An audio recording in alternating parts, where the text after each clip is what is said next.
Ada seseorang bekerja di tempat yang haram, jelas ini haram deh, dan dia akui ini haram, tapi dia nggak mau keluar. Kenapa dia nggak mau keluar? Dia katakan, anak saya 4, Ustaz. Kalau saya keluar, anak pertama bayar kuliahnya gimana? Anak kedua SMA-nya gimana? Harus bayar uang gedung. Maka saya tetap bertahan karena faktor kondisi. Ini bukan sombong loh Ustadz, ini faktor kondisi. Hadirin enggak, itu sok pintar. Itu sok pintar. Karena hakikatnya di hadapan kita ada 2 opsi. Opsi yang pertama, matematika kita, logika kita. Gaji kita 15 juta, anak 4, oh cukup. Tapi begitu saya resign, maka bulan depan 15 juta itu hilang. Maka nggak mungkin mencukupi 4 orang anak. Itu matematika kita. Tapi itu bukan satu-satunya opsi. Opsi yang kedua, Allah berfirman dalam surat At-Talaq ayat 2. Barang siapa yang bertakwa kepada Allah, maka Allah akan berikan solusi. Dan Allah akan berikan rizki dari arah yang tidak ia duga-duga. Namun karena kita merasa paling pintar, kita pilih opsi yang pertama. Karena kita lebih yakin dengan matematika kita daripada janji Allah Subhanahu wa Ta'ala. Bukankah itu sok pintar di hadapan Allah dan merasa cerdas di hadapan Allah Subhanahu wa Ta'ala? Inti dari semua kedurhakan itu merasa pintar, bukan kondisi. Merasa diri besar, merasa diri kuat menahan azab Allah pada hari kiamat. Rekan-rekan yang dirahmati oleh Allah Subhanahu wa Ta'ala, ini masalah dari dulu. Karena iblis itu menggunakan teori ini. Kenapa iblis divonis kafir? Kenapa iblis divonis kekal di neraka? Karena ketika dia disuruh sujud, dia katakan apa? Enggak, ana khairun minhu, aku lebih baik daripada Adam. Engkau ciptakan aku dari api dan engkau ciptakan dia dari tanah. Saya ingin tanya, yang diserang dengan statement ini itu siapa rekan-rekan sekalian? Yang dibodoh-bodohi itu siapa? Allah, bukan Adam. Apa maksudnya? Ulama mengatakan maksudnya, ya Allah, engkau perintahkan aku sujud kepada Adam. Sedangkan dia dari tanah dan aku dari api. Ini perintah yang tidak masuk akal. Gitulah. Ini perintah yang bodoh. Kalau bahasa Arab, ini nggak worth it banget nih Allah gitu loh.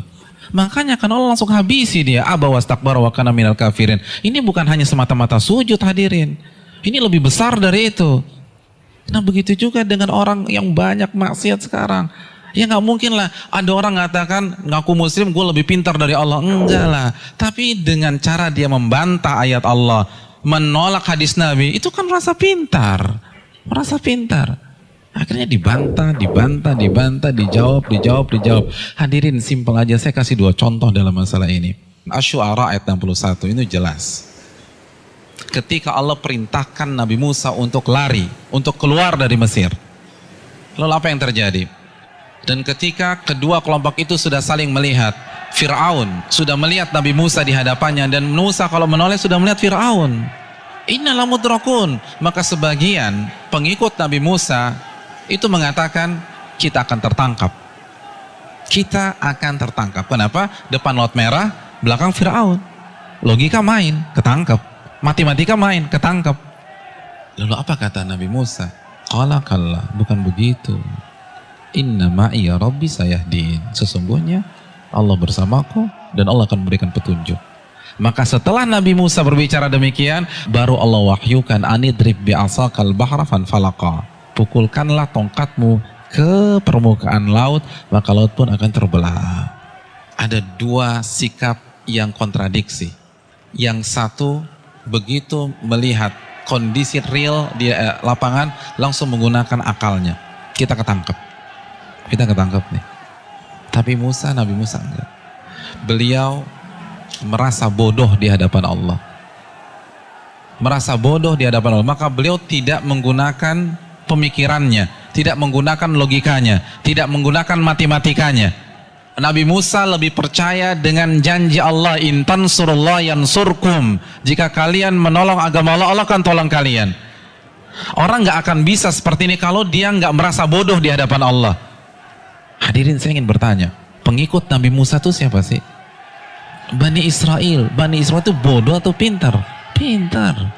Dan Nabi Musa adalah anak bangsa Bani Israel yang tercerdas pada saat itu.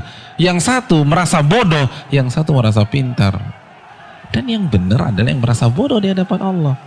Ternyata seluruh analisa, prediksi yang diucapkan oleh seluruh orang-orang yang mengatakan kita akan ketangkap salah semua. Bukankah itu pelajaran bagi kita?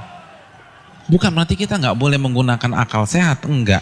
Tapi kalau sudah berhadapan dengan perintah yang jelas, larangan yang jelas, merasa bodohlah di hadapan Allah. Jangan kritik, nggak mungkin Ustadz, ini nggak make sense nih Ustadz, ini nggak dapat hitung-hitungannya. Tuh Anda baru lagi merasa pintar. Emangnya Allah nggak bisa mengkayakan Anda dari jalan-jalan yang Anda nggak duga? Contoh yang terakhir, jelas-jelas surat As-Saffat ayat 102. Perintah jelas, Allah perintahkan Nabi Ibrahim untuk menyembelih putranya. Lalu Nabi Ibrahim lakukan hal tersebut. Kita sudah bahas. Hadirin yang dirahmati oleh Allah Subhanahu wa taala. Nabi Ibrahim kenapa tetap menyembelih putranya? Karena merasa diri bodoh di hadapan Allah. Karena kalau pakai matematika dan logika, itu jelas sudah nggak boleh disembelih. Wong orang terbaik kok.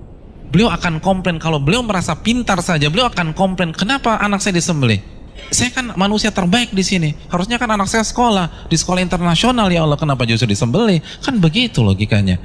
Tapi tidak, beliau merasa diri bodoh sehingga lebih percaya terhadap perintah Allah daripada logikanya sendiri. Ada yang berani meragukan kecerdasan Ibrahim? Saya ingin tanya, etnis dan ras tercerdas di dunia itu siapa? Bani Israel. Bani Israel itu keturunan siapa? Nabi Ibrahim dari Ishak. Jadi ini bapaknya kecerdasan, tapi ketika berhadapan dengan perintah yang tegas, larangan yang tegas, udah sami'na wa ta'na. Lalu kita yang nggak cerdas-cerdas begini, berani debat Allah, berani mengatakan ini nggak benar, ini keliru, hitungan saya nggak dapat. Kalau begitu kita makan apa? Allahu Akbar. Janganlah kalian mati kecuali kalian menjadi seorang muslim, pribadi yang menyerah kepada Allah. Kita yang mengkrit hari terakhir hidup kita. Dari sekarang, hadirin sekalian, dari sekarang menyerahlah kepada Allah.